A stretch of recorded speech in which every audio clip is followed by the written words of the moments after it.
And good evening and welcome to this week's edition of the Pete Mezzetti Show. My guest this evening is Christine with After the Storm to talk about the organization and also how they're the benefactor of the HK Holiday Show this year. Christine, welcome. How are you? Good. Thank you for having me. Thanks for coming down. So tell us a little bit about yourself and then we'll get a little into about the organization.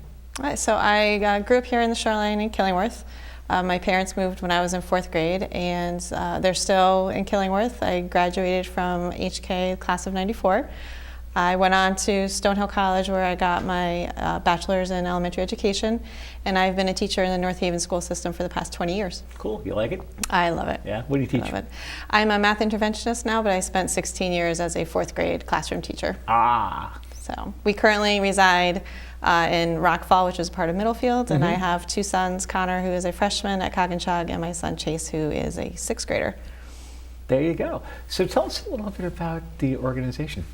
So After the Storm, we are a homegrown, local community group that our mission is to give back to the local cancer centers so that cancer survivors can take part in integrative medicine services like yoga, Reiki, reflexology, acupuncture.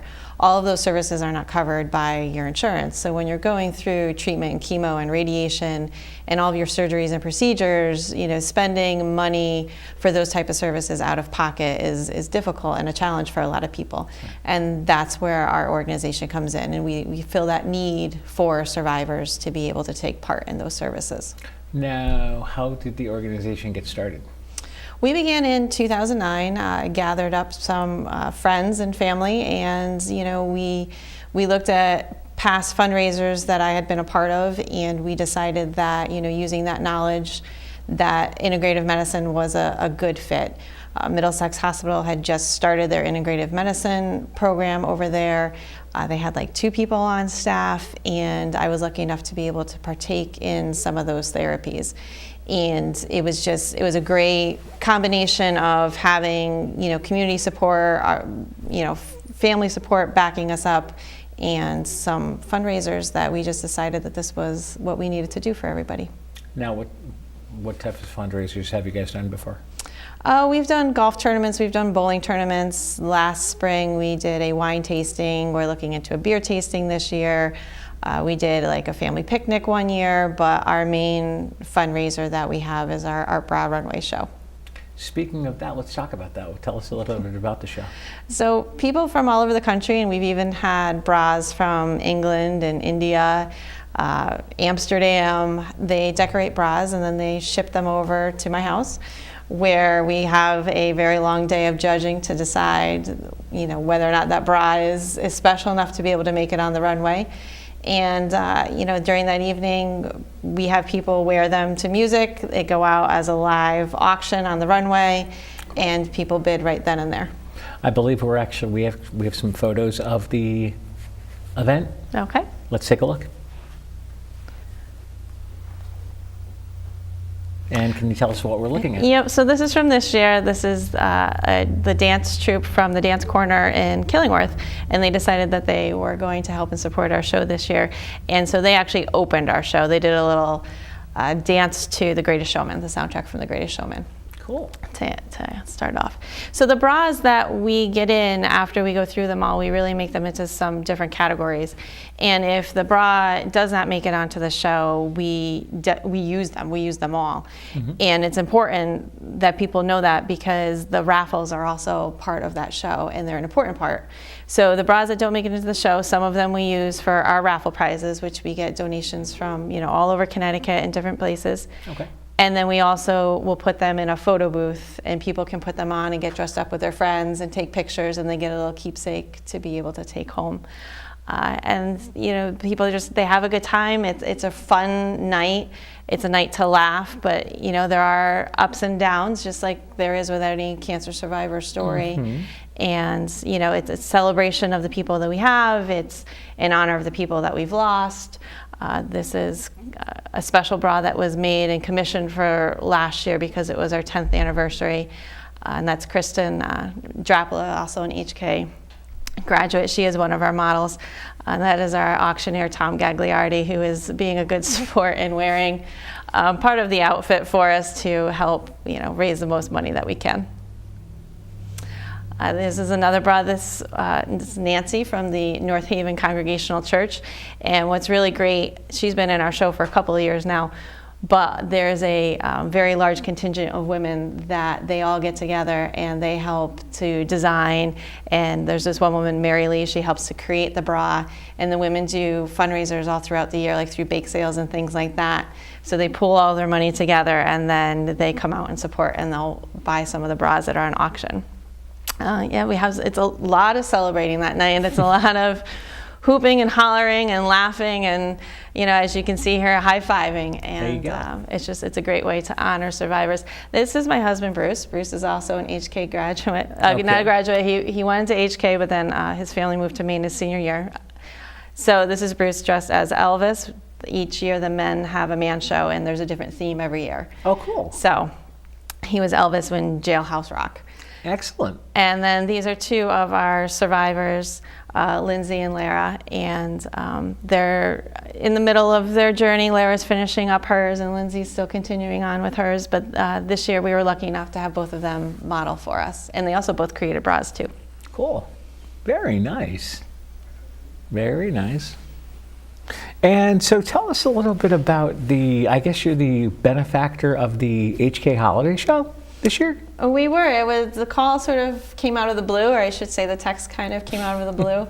Linda Kaufman, who was an employee of RSD 17, was a nurse, and she's also a survivor. And she had contacted me, and she had said that she had told Chuck Lewis about our organization because several years ago she was a part of it, and she had created some bras, and she also modeled for us too. And so she thought that we would be a good fit for this year's show. Now, what does it mean to you and your organization to be involved with the HK Holiday Show? It really means a lot. This year is my 25th high school graduation, and it's sort of weird how it all just came together with this season. And I grew up at HK watching the holiday show every year, and I remember being in class and watching, and how the whole community just comes together and rallies around whatever the cause was for that year. Patsy Commercia, I know that she was a benefactor, the organization last year, and she was my gym teacher, and I was her teacher's aide, and so it means a lot to have the backing of everybody from home. And even today, a lot of our bra makers, Kelly Dudek always makes me a bra. Becky Resnick, Becky Harkin, who's a teacher in district, she's always been a big supporter. She offers up her husband when he's around to be in the man show. A lot of our models are HK grads. The people that come out to watch our show every year, we do a big HK picture, alumni picture. So it's really nice, and that's what our foundation and our organization is really about. It's about helping your neighbors, your friends, your loved ones in your community. All the money stays local. It stays in Connecticut. It stays with your local cancer centers. None of us take a salary. We do this because we feel that it's important to do. It's really my summer job. I'm done with school in June, and as soon as the next day hits, it's art bra season until basically the week before we go back to school. And a lot of my board members, they have second jobs, or they have first jobs. This is their second job. But all the money that's raised, everything that's donated, it goes back into the community to help fill those needs. Now, tell us a little bit about the art bra show. So people decorate the bras, and that's just sort of the beginning. And then they come to us, and we decide how the bras are going to be used. It's August 8th of 2019 next year at the AquaTurf, and we have it's a whole big evening event. We open up with heavy appetizers from the AquaTurf. They always do a wonderful job and feed our hundreds of people. We have pink teenies that people can have. We always have a photo booth from Diane Parsons Photography. She sets up a wonderful photo booth. She's been with me forever. And the first hour and a half is a lot of mingling, a lot of fun. We have the raffle baskets out. People donate money that way with a chance to win. And then the show, we usually start around 7:30. It lasts about 2.5 hours, 2 hours. We have an intermission with local bakeries that have donated some baked goods to us. And then, this year we rounded out the show with the man show. Everybody seemed to like to end with them rather than put them in the beginning. So we'll probably continue with that. Cool. Also. Now, how many men participate in the man show? We usually have 6. They all have a theme. So this year was the 50s. So we had Jailhouse Rock and Rockin' Robin. Short shorts we had. So it's definitely different every year. We've had 80s hair bands. We've had disco. We kind of know what we're doing for next year, but I can't tell you yet. So it's all different. There's usually 6, but then we also sprinkle in a couple men here and there in the beginning and the end. They seem to gather the most attention. there you go. Now, obviously, you had cancer, correct? I did. I was diagnosed, back in 2007. I was pregnant with my son, Chase. I was 7.5 months pregnant, where I just really accidentally found a lump, and I found it by just scratching. And I had an itch, and I went to scratch it, and there was something there that had never been there before. The thought is that it was fueled by pregnancy because of the hormones, and so things escalated a lot quicker than what it probably would have normally. I had my son Connor 3 years prior, and there were no issues there. So sometime, that stray cancer cell or cells just started to develop and multiply. To me, I really feel like it was a blessing that I was pregnant, because I was able to find it a lot quicker. And if I wasn't, who knows what would have happened, because I was only 30. So I wouldn't have had the screenings, the mammograms at 40. It would have been 10 years later. Right. So everybody's always like, oh, it must have been so horrible being pregnant. And I'm like, he was really, I credit Chase with saving my life in a way. Right. So we found the lump. Middlesex Hospital was wonderful. Yeah. Within, I had the ultrasound and a biopsy, and within 5 days later, they had everything under control. I went in for surgery really quick, within a week of diagnosis to that. And I was back at work 6 days later. My choice. Wow. I couldn't sit home. I couldn't sit home and just think about the whats and the ifs and what am I going to do and how are we going to do it. So, school was very kind, and they're like, no, please stay home. We think you should rest and you should relax. And I'm like, no. And I got a doctor's note from my wonderful Dr. Malon at Middlesex Hospital, and I'm like, I need this note. I need to go back to work. I went back to work. They left me with the long-term sub, because they weren't sure how I was going to handle being back. Exactly. So I went back for 3 weeks. We had April vacation. I went back after April vacation, and that time they had finally decided that they knew I wasn't ready to leave. So they let the long-term sub go. And 2 days later, I got a call from Dr. Flagg, and she's like, oh, Dana Farber called, and they decided you're having your baby today. And I'm like, it's 9 o'clock. I'm teaching math. I have 20 students. I can't come in right now. Yeah, right. And so she was a little not happy with me. And so we bartered and begged, borrowed, and stealed. And I got to go in at 5 o'clock in the afternoon. There you go. I'm like, I need people to cover my class, and my bag's not packed. And I need someone to watch Connor. So we kind of had all those things together, and I went in at 5, and Chase was very quick. I was there in an hour. He was born, so it was all very quick. And I went home with a baby, and I had a mastectomy, so there was lots of just challenges along the way and things like that. But Chase was healthy. We were out in 2 days, and off we went to continue, what we had to do. Within a week of giving birth, I ended up having to have all my scans, because since I was pregnant, I couldn't have my CAT scan or my bone scan or my heart scan because of the dyes and the things that they inject. So we had to wait for that. And that was probably like the worst time, because they couldn't stage me until I had all of those things taken care of. So we were living in limbo of, okay, we thought what my staging would be, but we couldn't be sure what my staging would be until everything was completed. So, we were lucky. I ended up being stage 2B. I had 3 lymph nodes that they had taken out at the time of my surgery. Dr. Malin took out like 20 something. 3 of those, had been infected with the cancer. So those were already cleared out. All my margins were good. My scans were good. And we started, chemo 2 weeks later. It was the Thursday before Memorial Day. And we did chemo every 2 weeks for the whole entire summer. I had my last chemo the day before the first day of school, and I was back in the doorway to greet those students coming to my door. Bald, but I was there. We continued to do 6 weeks of radiation. I did a year of Herceptin because I was HER2 positive, so every 3 weeks afterwards, I also went back in for an infusion for another year, and I did 3 years of a clinical trial. Would you mind sticking around for another segment? Sure. We'll be right I'd be back. more than happy to. Really?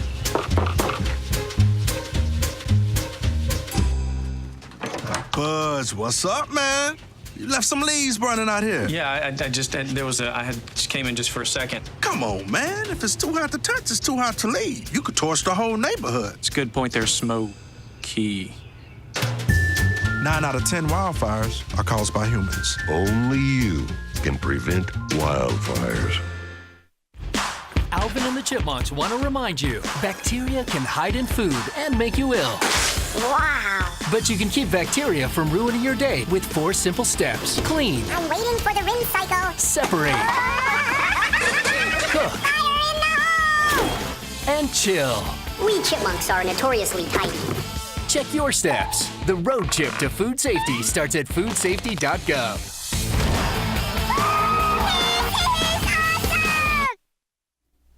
And welcome back to this week's edition of the Pete Mezzetti Show. Sitting here with Christine from Beyond the Cause. Christine, welcome back. How are you? Good, thank you. Good.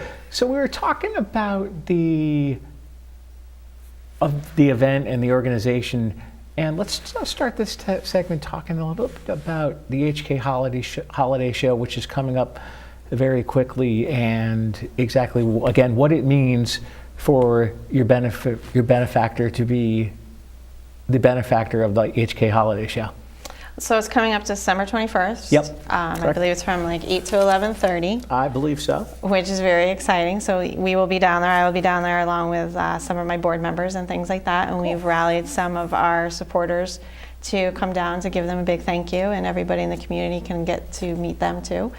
And they'll be on doing a little segment, which I think is great. It's a nice way to be able to give back to those people. And a lot of them have been with us for the full 10 years, some of them 9 years. So it's just great. And that whole group, our sponsors and the people that help us, like Tom with the auctioneer, and Mike Conley from Mike Conley Sound Productions. He does all of our music and really helps us out because we also choose songs for the bras. And so he lays everything out for us. And Diane with the photo booth. And Michael Benson Photography, who I think we'll see some pictures from him from this year's show.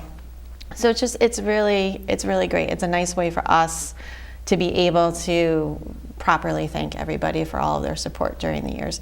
But I think it's great for us because it's going to let people know more about us on a wider scale. Usually with our event, with the Art Bra Show, you'll go and you'll have such a great time that then you'll bring 2 more friends, and then those friends the next year will bring 2 more friends. And so that's sort of how we've grown, is more of word of mouth and event oriented.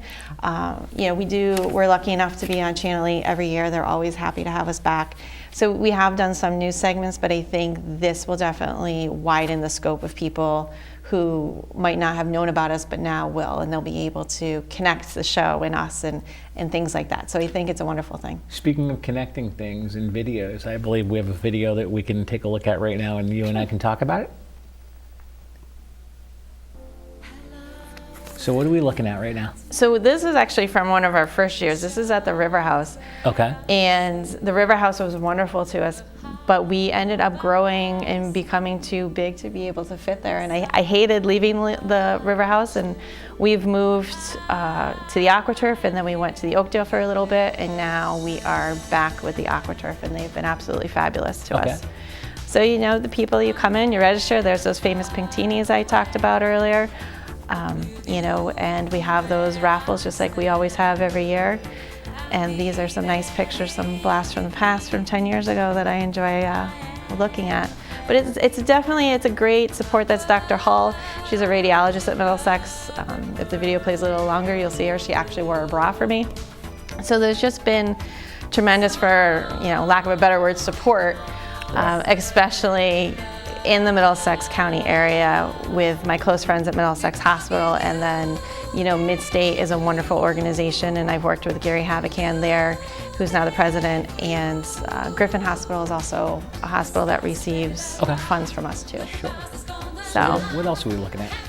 this is just like the pre-party, you know, it's a lot of mingling with your friends, a lot of food, you know, getting information about our organization.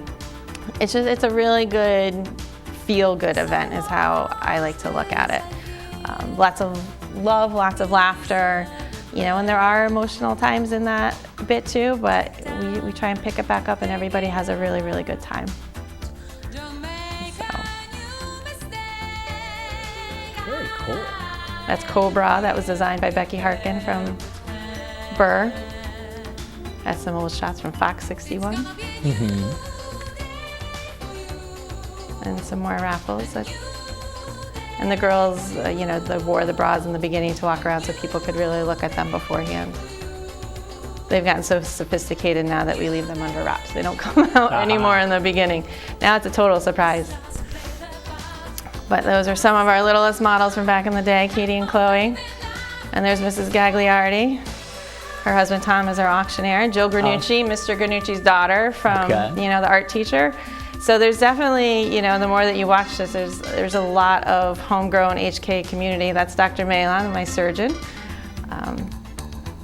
Ashley was a former Miss Connecticut, and her platform was breast cancer survivors.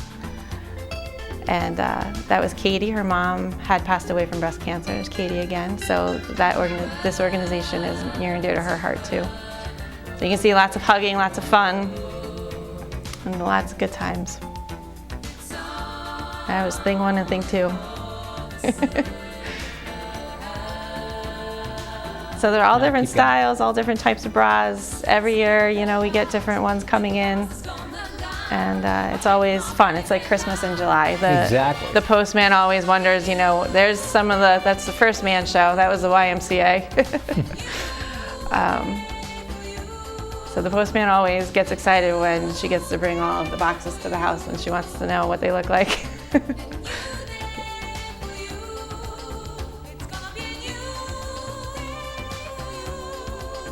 Very cool. Seems like you guys know how to have a good time. 10 years, we've got it covered now. We do a pretty good job. You do.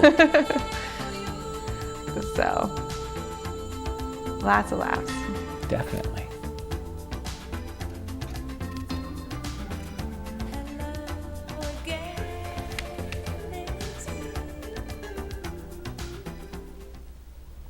And welcome back to as we just watched a video about the event. And again, we should probably mention we have a little bit more time left, but let's mention the HK website if people want to donate or want more information on the holiday show, which you guys are actually the benefactor of. I believe the website is holidayshow.rsd17.org. Yep, they can go there, and I believe that there's a link then. You can donate right through them, and it will come to us. Yep, and again, that is holidayshow.rsd17.org. Or you know what else you can do? The day of the holiday show, you can actually also call your pledge in. Yep, and then we'll have some board members there manning the phone, so everybody's looking forward to doing that. And according to my little cheat sheet in my hand, the phone number is going to be 860-554-5490, 860-554-5490. And as far as the organization is involved, you guys also have your own website. So go ahead with your website. We do. Our website is www.afterthestorminc.org. And then my cell phone number is 860-685-0698. And that comes right to us. Our email, if you're interested in, is afterthestorminc@yahoo.com, and that also comes right to me personally. So. Now, what types of information can people find out on the website? You can look more closely at our mission statement, you know, talking about how we're looking to help heal survivors, not only physically, but mentally, emotionally, spiritually. The types of integrative medicine services that we have covered and provided for. Each hospital has a different need. You know, with Middlesex, we cover certain programs, but we also, breast cancer survivors get 3 free services for those integrative medicine departments. Mid-state, they do some art therapy. They also cover some programs that are in their New Britain office. They do massage, things like that too. And then Griffin, this past year, what they did, they used our donation to help with massages. So not only were the cancer survivors getting massages, but while they were having their treatments, their caregivers, which are often, they're the backbone of helping the survivor be able to heal, they got a little 10-minute massage too. So it gave them a little bit needed of a recharge and a break to be able to go on to continue for their loved ones. Now, what is the mission statement for the organization? Well, it's to heal, help survivors heal in all aspects. It's so focused on your chemo and your radiation and your whatever other medications that you're taking. And this, those integrative medicine services complement those medical needs and those medicines that you're taking. So it's really kind of complementing both things going on at once, and to be able to help the survivor, as I had felt it more mentally. You're able to just sort of focus on you for that hour or those 45 minutes, and you're able to mentally kind of recharge and take a break, while they're working on things that are all connected to all parts of your body, the acupuncture, and they put those little needles, which I've done, and I'm afraid of needles. They put them in the certain spots to target maybe certain aches and pains that you're having, or the nausea that you're having. With massage, if you've had surgery, it will help loosen up those muscles that may have scar tissue and things in there.